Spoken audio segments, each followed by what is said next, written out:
Huyu ni bimdada anayetambulika kwa jina la Mati. Ni mwanadada ambaye anafanya kazi katika hospitali moja inayotambulika kwa jina la Asha. Bimdada huyu bwana alikuwa ni nesi ambaye alikuwa anaenda nyumba kwa nyumba kutoa huduma mbalimbali za afya, hususani kwa wanawake ambao walikuwa ni wajawazito. Mwanamke huyu alikuwa anapambana sana, lakini pia alikuwa anaipenda sana kazi yake, kwani alikuwa anahitaji siku moja yeye pamoja na mume wake Nileshi waondoke ndani ya hili eneo waelekee mjini ili akajiendeleze kimasomo, hususani katika masomo ya afya na hatimaye kuwa daktari. Sasa licha ya kuwa na hizi ndoto bwana, katika jamii yao kulikuwa kuna mkingano mkubwa, kwani watu katika hili eneo walikuwa hawaamini kabisa mwanamke mpambanaji. Hivyo bimdada, wengi wa watu walikuwa wanamuona kama ni mwanamke anayezurura kati ya nyumba mpaka nyumba, hivyo imepelekea kuleta mgongano mkubwa, ikiwemo pia hata nyumbani. Bimdada huyu japokuwa alikuwa anaipenda sana kazi yake, lakini pia hata familia alikuwa anaiangalia kwa uangalifu mkubwa, kwani ilikuwa kabla ya kuondoka kuelekea kazini alikuwa anahakikisha kabisa familia yake wanapata chakula, lakini pia mazingira yako vizuri. Licha ya huu pambanaji bwana, mama mkwe alikuwa hamkubali kabisa huyu mwanadada. Leo anamweleza kijana wake ya kwamba bwana, umetuletea mwanamke ambaye ni mshamba, umemtolea kijijini, bora hata ungeoa mwanamke kutoka ndani ya hili eneo, kwani huyu mwanadada tokea afike ndani ya hili eneo hatambui hata kuka ni kitu gani. Yeye anadhani ya kwamba ni masufuria ya kawaida. Ametutia hasara ya makuka mawili mpaka hivi leo. Halo, mama mkwe alikuwa ni noma sana, lakini cha kushukuru ni kwamba Nileshi alikuwa anamkubali sana mke wake. Leo bimdada, kipindi ambacho alikuwa akampelekea chakula mume wake, anakutana na bimdada mmoja anatambulika kwa jina la Pushpa. Ni kibimdada fulani hivi kinaonekana bado ni kibichi, lakini kilikuwa kina mimba. Pushpa anamweleza bimdada Malti ya kwamba yeye ni mjamzito wa miezi 6, lakini tumbo kuna muda linamuuma kwa upande wa chini. Hata hivyo miguu yake kuna muda mwingine huwa inatokwa na jasho. Malti akaona ya kwamba hili lilikuwa ni jambo tu la kawaida, kwani Pushpa alikuwa anazungumza haya maneno huku akiwa na tabasamu. Lakini pia itosha akamweleza mtaalamu wetu Nileshi ya kwamba bwana, mke wako siku ya leo amependeza sana, hebu mpatie zawadi ya ua. Furaha ya wanandoa ilikuwa ni njema sana. Bimdada alikuwa anaipenda sana kazi yake, licha mshahara ulikuwa unachelewa, lakini yeye pamoja na rafiki yake Kibonge walikuwa nakwenda kukopa kwa mangi mmoja pesa ambazo zilikuwa zinawasaidia kusukuma siku 2-3 mpaka pale ambapo mshahara utakapotoka, kisha pesa zile alikuwa anamrudishia mangi. Leo bwana anafika hospitalini, anapewa taarifa ya daktari ya kwamba bimdada Pushpa hawako naye tena duniani, kwani bimdada bwana, zile dalili ambazo alikuwa anamweleza mara ya kwanza bwana, kumbe ulikuwa ni msala, na inasemekana kwamba walijaribu kusaidia maisha yake, lakini ilikuwa ni ngumu, na hii ni kwa sababu bimdada hakuwahi kabisa kufika kliniki hapo mwanzoni. Binti mdogo bwana ameondoka duniani, yeye pamoja na kiumbe kilichokuwepo tumboni. Halo, kwa Malti kwake haya yakawa ni majonzi mazito, kwani anakumbuka tabasamu la huyu mwanadada, anaona kwamba hakustahili kabisa kuondoka mapema. Halo, maisha yakaendelea. Leo bimdada Malti, kipindi ambacho alikuwa anaendelea na majukumu yake kama kawaida, anakutana na mwanamke mmoja anayetambulika kwa jina la Kamla. Bimdada huyu alikuwa ni mjamzito, lakini jinsi ambavyo alikuwa anamwangalia Malti alionekana kabisa alikuwa anahitaji msaada, lakini aliondoka kutokana na uoga aliyokuwa nao. Bimdada ikabidi agonge mlango kwenye nyumba ambapo alikuwa anaishi bimdada Kamla, lakini wanafamilia hususani baba mkwe anamweleza bimdada Malti ya kwamba hawahitaji kabisa kumpeleka bimdada Kamla hospitalini, na hii wanasema kwamba kwani mimba 2 zilizopita walikuwa wanazingatia sana kumpeleka hospitalini, na hatimaye bimdada Kamla akaja kujifungua mtoto wa kike. Hivyo baba mkwe anadai ya kwamba kitendo cha mwanamke kumpeleka hospitalini utapelekea yeye kujifungua mtoto wa kike na wala sio mtoto wa kiume. Halo, hii ni hatari. Malti akaondoka akiwa na mawazo sana, anajiuliza maswali mengi kichwani mwake, ni kipi ambacho aweze kukifanya ili kumsaidia bimdada huyu Kamla. Siku moja kitaani akafanikiwa kukutana naye, na bimdada huyu akamweleza Malti ya kwamba anasikia sana maumivu ya tumbo, hususan tumbo la chini, lakini pia kuna muda mwingine miguu yake hutoa jasho. Anasema ya kwamba hakika anapitia magumu mengi sana ambayo kwa sasa anashindwa kabisa hata kuvumilia maumivu, hivyo anamuomba bimdada Malti aweze kumsaidia angalau pain killer, ili angalau aweze kupata nafasi ya kuishi kwa amani, lakini pia kulala usingizi mnono. Malti anaenda kumwelezea daktari kila kitu, lakini daktari huyu baada ya kuzipata hizi taarifa akamweleza huyu mwanamke inabidi aje hospitalini ili tumfanyie vipimo, kwani tusipofanya hivyo kwa haraka huenda tukampoteza kama jinsi ambavyo tulivyompoteza bimdada Pushpa. Malti akaenda kumpatia hizi pain killer bimdada Kamla, lakini akamweleza ukweli mzima ya kwamba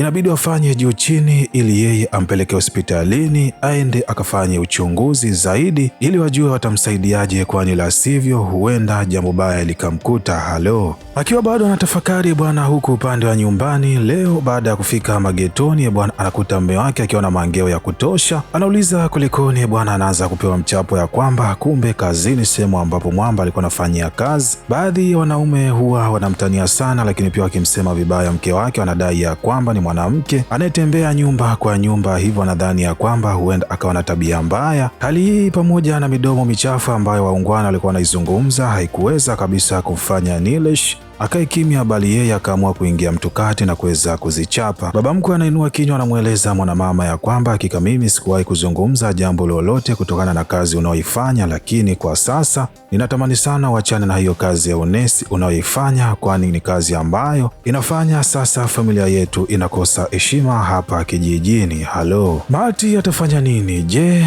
akae na familia ama apambane kwenda kumsaidia mwanadada Kamla? Bimdada huyu kutokana na kuipenda sana na kazi yake akaamua leo kumfuata mwanamama mmoja mashuhuri anayetambulika kwa jina la Mai, akamweleza kila kitu, lakini pia akamuomba aende akazungumze na Gopti ili waangalie jinsi gani ambavyo atafanya ili bimdada Kamla aende hospitalini akafanyiwe vipimo. Mai anafika mpaka nyumbani kwa Gopti, anaenda kuzungumza na bimdada Kasturi pamoja na mume wake, kwa kuwa walikuwa ni watu ambao wanamfahamu sana Mai, lakini pia ni bimdada ambaye alikuwa na heshima sana hapa kijijini. Bimdada huyu akatunga uongo mmoja mkubwa sana, anadai ya kwamba kuna sangoma ambaye amefika ndani ya hili eneo, na kwa kuwa wao wanahitaji mtoto wa kiume, hivyo bimdada anadai ya kwamba endapo akiwapeleka kwa huyo sangoma wakimweleza tu ombi ambalo wao walikuwa wanalihitaji, basi ombi lile moja kwa moja litakuwa tayari limeshajibiwa. Kiu ya kuhitaji kupata mtoto wa kiume ndani ya hii familia wakamruhusu bimdada Kamla pamoja na Kasturi bila kumsahau Mai kuondoka ndani ya hili eneo. Safari ni kuelekea kwa sangoma, lakini baada ya kufika katikati ya safari wakasimama kwa lengo la kupata mapumziko, lakini pia bimdada Kamla kuelekea chooni, ambapo humu alikutana na Marty ambaye alifanya mabadiliko ya kumvisha nguo za bimdada Kamla yule kibonge ambaye alikuwa ni rafiki yake, na Kamla kuvalishwa nguo za kininja ambazo zilikuwa zimemfunika kuanzia juu mpaka chini. Kasturi atambui kabisa kwamba mkwe tayari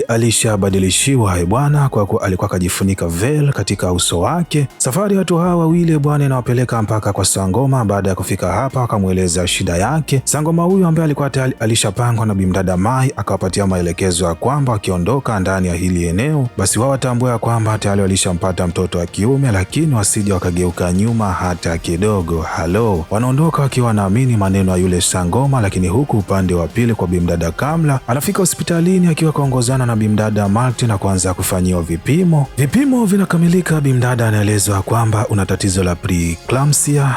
Halo, haya maneno ya kidaktari haya. Anyway, anaelezwa kwamba hili ni tatizo ambalo litampelekea pressure kwa juu na hatimaye kutokwa na jasho mikononi pamoja na miguuni. Hivyo anaelezwa endapo asipofanyiwa operation, lakini pia kufanyiwa check-up ya mara kwa mara, kuna hatihati ya yeye kupooza ama kupoteza maisha, yeye pamoja na kiumbe kilichopo tumboni. Halo, Kamla atafanya nini? Kwani anatambua sehemu ambapo anapoishi hawamruhusu kabisa hata kutoka nje ya nyumba yao. 19 itoshi hata tu kumpeleka kumwona daktari, wao walikuwa hawataki. Halo, hakika huu ukawa ni mtihani mkubwa uliompelekea bimdada Kamla kutoa machozi mengi sana ya uchungu pamoja na maumivu, akiwa amebaki hatambui ni kipi ambacho anaweza akakifanya. Wanaenda katika eneo la kuweza kufanya mabadilishano bwana. Hapa bimdada Kamla anaondoka akiwa anamshukuru sana bimdada Marty, japokuwa hatima ya maisha yake bado hajatambua itaishaje, lakini Marty akahakikisha bimdada anaendelea kupata msaada, kwani leo kwa kupitia msaada wa Mai wanafanikiwa kumpeleka moja kati ya nesi ambaye baada ya kufika hapo akapiga uongo ya kwamba huyu bimdada atakuwa anamsaidia kwa kuweza kumfanyia masaji, lakini ukweli wa mambo ni kwamba nesi huyu alifika ndani ya hili eneo kwa ajili ya kuweza kumwangalia hali yake ilikuwa inaendeleaje, lakini pia kumfanyia vipimo vya mara kwa mara, na yeye kwa kuwa atakuwa anaishi naye muda wote, hivyo itakuwa ni vyepesi zaidi kwa bimdada Marty kupata taarifa za huyu mwanadada na kisha kuzipeleka kwa daktari ili waweze kumsaidia. familia. Mwanzoni mambo yalienda vizuri sana, lakini leo Mati anaitwa na daktari, anaelezwa ya kwamba hali ya yule mwanamke bwana inaendelea kuwa mbaya kila itwapo leo, hivyo inabidi tufanye haraka iwezekanavyo kumleta ndani ya hiyo hospitali ili afanyiwe upasuaji haraka iwezekanavyo ili tuokoe maisha yake pamoja na mtoto. Sasa kipengele kinakuja, watawezaje kumtoa? Halo, Mati akiwa anawaza sana, lakini pia hata nyumbani hali haikuwa shwari, kwani leo mume wake anamweleza kwamba anatamani sana aweze kupata mtoto toka afunge ndoa. Ni kipindi sasa kimepita, bimdada yuko bize sana na kazi, na yeye kwa sasa alikuwa hitaji mtoto, kwani alikuwa anamweleza mume wake ya kwamba ampatie muda kidogo, afanye kazi kidogo, kisha ndo aanzishe familia. Lakini mume kwa sasa inaonekana alikuwa anatamani sana mtoto. Hapa kwa Mati kipengele kikawa ni kikubwa. Kazini akawa anatamani sana kusaidia maisha ya bimdada Kamla, na mazingira yake yalikuwa ni magumu sana, lakini pia hata nyumbani na kwenyewe mume naye anahitaji kupata huduma zote ikiwemo mtoto. Halo, akili ya bimdada Mati kwa sasa ilikuwa ifanyi kazi vizuri. Anakutana na timu yake ikiwemo bimdada aliyekuwa anatambulika kwa jina la Mai. Baada ya kuweza kudiskasi kitu gani ambacho anaweza kukifanya, wakatambua kwamba hapa njia pekee ya kuweza kumsaidia huyu mwanamke ni kumtoa usiku wa manane kisha kumrudisha kabla ya jua alijachomoza. Sasa watafanyaje? Wakawaza ni wapi ambapo atapata usafiri. Eneo hili usafiri mkubwa ulikuwa ni baskeli, na endapo akiita ambulance huenda wananchi wakashtuka na ikawa ni ngumu kumtoa bimdada Kamla kumpeleka hospitalini. Hivyo akasema wanahitaji gari ambalo lilikuwa halina mushkeli wowote. Dongo ile bwana likamwangukia muungwana mmoja ambaye kazi yake kubwa ilikuwa ni kubeba maiti. Muungwana huyu alikuwa na vani ambayo ilikuwa inawafaa sana kwa hii shughuli, licha huyu muungwana kutengwa sana na jamii, kwani alikuwa anaonekana ya kwamba ni mtu ambaye kazi yake aliyokuwa anaifanya ilikuwa imelaaniwa, pamoja hata na gari alilokuwa analiendesha. Mtu huyu japokuwa alikuwa ni mlevi wa kutupa, baada ya kumweleza kila kitu akakubali kuifanya hii kazi bila hata kuwa na kinyongo. Safari ilikuwa ni usiku wa leo, lakini bimdada baada ya kurudi nyumbani kwa lengo la kwenda kujiandaa, anakuta taarifa nyingine kutoka kwa mume wake. Anamweleza inabidi aandae mazingira, kwani leo jioni kuna sherehe ya kidini ambayo familia yake wameweza kualika wanakijiji wote. Lengo ni kuwaombea hawa waungwana wawili ili walete mwijukuu ndani ya familia. Malti kabidi aende kuieleza timu yake kile ambacho kimeweza kujiri nyumbani kwao, lakini kila mmoja alikuwa hataki kabisa kushiriki hili jambo pasina bimdada Mati, kwani yeye alikuwa anamuona kama vile alikuwa ni mastermind alianzisha hili jambo tokea mwanzoni, na leo anamweleza bwana, ulilianzisha hivyo jitahidi ulimalize. Halo,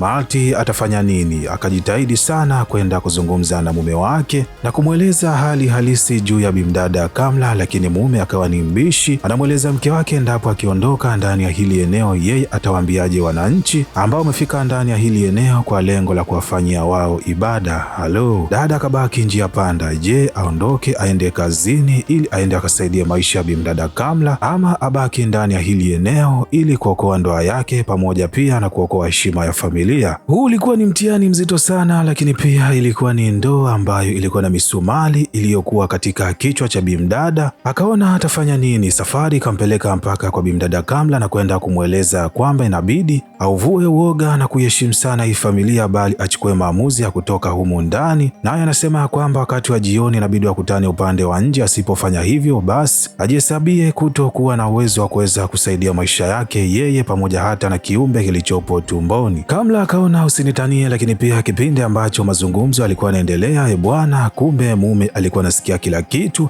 Akatoka na kwanza kutembeza kichapo kwa mke wake, lakini Kamla akamweleza inabidi amwachilie ili aelekee hospitalini, huku Kamla akiwa anajitahidi sana kupambana na mume wake. Upande wa pili, bimdada aliyekuwa anatambulika kwa jina la Malti, yeye leo alikuwa anapambana na familia pamoja hata na jamii iliyokuwa inamzunguka, kwani akaamua ni bora aweze kuvaa nguo za kazini na kuondoka kwenda kusaidia maisha ya mwanamke mwenzake, kama mambo ya ndoa na heshima ya familia huwa yanazungumzika. Halo dada, nimemkubali waungwana, nyinyi mnaonaje? Je, amefanya maamuzi sahihi ama amezingua? Mbio za Kamla pamoja na mume wake zinampeleka mpaka katikati ya barabara bwana. Uso kwa uso anakutana na yule muungwana alikuwa anaendesha vani ya kubeba maiti. Kwa bahati mbaya na mgonga mume wa bimdada Kamla. Hii ikawapatia nafasi wao kumchukua Kamla na kumpeleka hospitalini. Bimdada mbio mbio anapelekwa mpaka ndani ya chumba cha operation na kuweza kufanyiwa, hali iliyopelekea yeye pamoja na mtoto kuweza kutoka wakiwa salama. Halo, Kamla akafurahi sana kumwona kijana wake ambaye alikuwa ni wa kiume, lakini mume wake akatiwa kwenye mikono ya sheria. Anamweleza mke wake anatamani sana kumwona mwanae wa kiume angalau kwa mara moja, lakini bimdada bimdada Kamla anamkazia na kumweleza hatamani kabisa kuishi na mwanaume muuaji kama yule. Halo, furaha na shangwe zilikuwa ni kubwa sana, hususan kwa bimdada Marti aliyehakikisha kusacrifice hata furaha ya ndoa yake ili mradi tu amsaidie mwanamke mwenzake. Lakini pia hata mume naye anafika hapa hospitalini na kumpongeza sana mke wake kwa maamuzi ambao alikuwa kayafanya.